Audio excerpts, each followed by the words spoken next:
the level of disinformation coming into November is going to be shocking I think for some people, even if they haven't been paying attention. But a lot of people don't, because a lot of people don't have the time. But yeah, I think when we get there, when we wake up and the election results are announced, 3 weeks later. Well, Pennsylvania's already saying they're not going to be able to do it on election night. Yeah, what the fuck? They used to.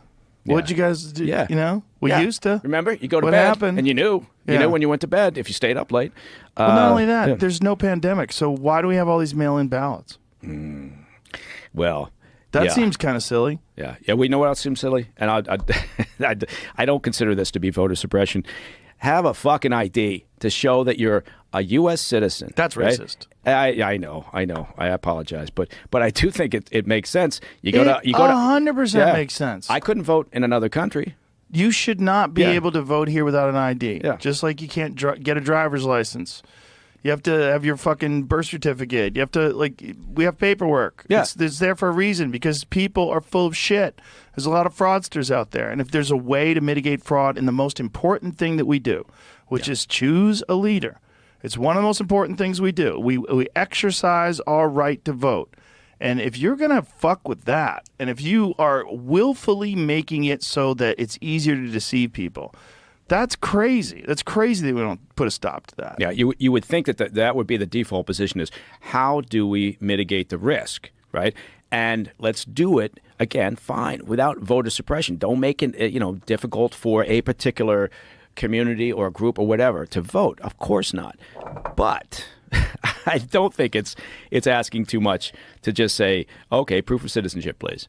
That doesn't seem like a big issue. In Texas, they've canceled out 1 million potential votes that would have been illegal. See if you can find that. Wow. So they found a bunch of people, I think 500,000 that were registered to vote that were dead. And then there's a bunch of other people that were registered that were ineligible. And so the way they're framing it in Texas, the way I saw it framed in one newspaper, that Ken Paxton is going after Latinos because he doesn't want them to vote. 1.1 million ineligible voters removed from Texas voter rolls. So Texas has removed 1.1 million. That's a lot, folks. Look at that. 457,000 were deceased. Yes. 457,000 deceased people, 6,500 potential non-citizens.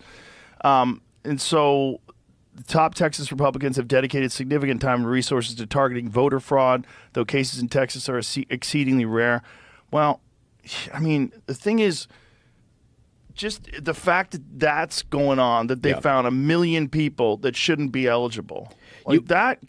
Goddamn, that could shift an election. How many people vote? Oh, look, Georgia was decided by what, 12,000, 1,200 votes? It was some ridiculously small number. Yeah. Right? And that's the way this is going to be in November. Is the only people that matter going into November, frankly, are the undecideds. When you look at the accusations of voter fraud in 2020, does any of it stick? Does any of it, will you look at it and go, that is weird?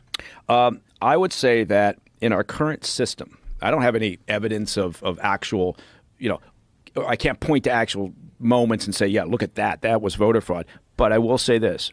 You may have heard me mention that I have a company, Portman Square Group, that does a lot of things, including fraud investigations. Too. The President's Daily Brief, by the way, our YouTube channel, @President's Daily Brief, is killing it. I'm told. Congratulations. I'm told. I'm not sure. So what, in terms of our system, I interrupted you to tell you how awesome you are. Yeah. But the system that we have, is there any evidence that you can point to that says this doesn't look right? Well, what I was going to say was that while I don't have evidence to a particular moment in time, as someone who's done a lot of fraud investigations, you look for the opportunity to commit fraud, right? And it's like what you were just saying a moment ago, right? If you can button it up and make it more secure, why wouldn't you, right? And so we've created an environment where there's definitely potential for fraud, right? There's no doubt about it. More so than if you had voter, ID, or just you had to provide ID to show citizenship. And if you did it in person, and if you got the results, and you didn't have massive early voting, and you didn't have drop boxes and ballot harvesting, but so we've got a process now that has created a wider playing field for people who may want to commit fraud. Right? And so I'm a cynical person, so that to me says, yeah, there's going to be fraud, or there has been fraud. Don't have specific examples, but I just know from looking at a lot of fraud over the years, that's the way it works. Well, voter fraud has always been a thing. Yeah. Right? Voter fraud has been a real problem from the beginning of voting because people are creepy and people like to game the system and they like to cheat and they like to steal. And they like to do things where their side wins. Right. And if they can figure out, look, just think about the way they talk about Trump, the existential threat to democracy, kleptocrat, all these crazy terms that they use. They can call him Hitler. And then everything you do to keep Hitler from being in power is a good thing, Right. including fraud. Yeah. You're justified because you're saving democracy. Yeah, that's where Right. it gets scary Yeah, because yeah. then guess what, fuckface? You set a precedent, and now if the Republicans get in power and they do the same thing and use the same playbook, then they're stealing it. Yeah. Yeah. And you can't fucking do that if you care about America. If you really are a patriot, you can't do that. We had a moment in time with the pandemic where obviously you had to make some adjustments to the way that people could vote, right? To accommodate the fact that you had a once-in-a-generation, hopefully, pandemic. Although I'm sure we're going to have another one. God damn it. The WHO has declared a global health crisis for Africa, for monkeypox. They released that. They stopped. They stopped it. Yeah. Okay. Let's good. try it because Good. I think let's Good. look at that because I think that's also because of pushback. Because people are like, "What? First of all, what are you talking about? Yeah. Who's getting this?" Yeah. Well, it's. I think they even pushed back on the name monkeypox. So I don't know. Mpox now. Mpox. Yeah. Mpox. Okay. Because it's offensive to monkeys. Okay. To blame them Mpox. for this.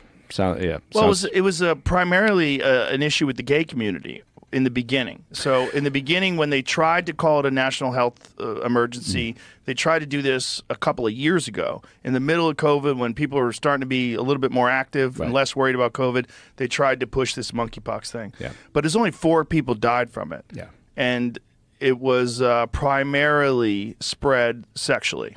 Yeah, and they did say that the most recent, which was just within the past couple of weeks, I believe, alert or crisis alert for the entire continent of Africa was because it was more virulent. It was more.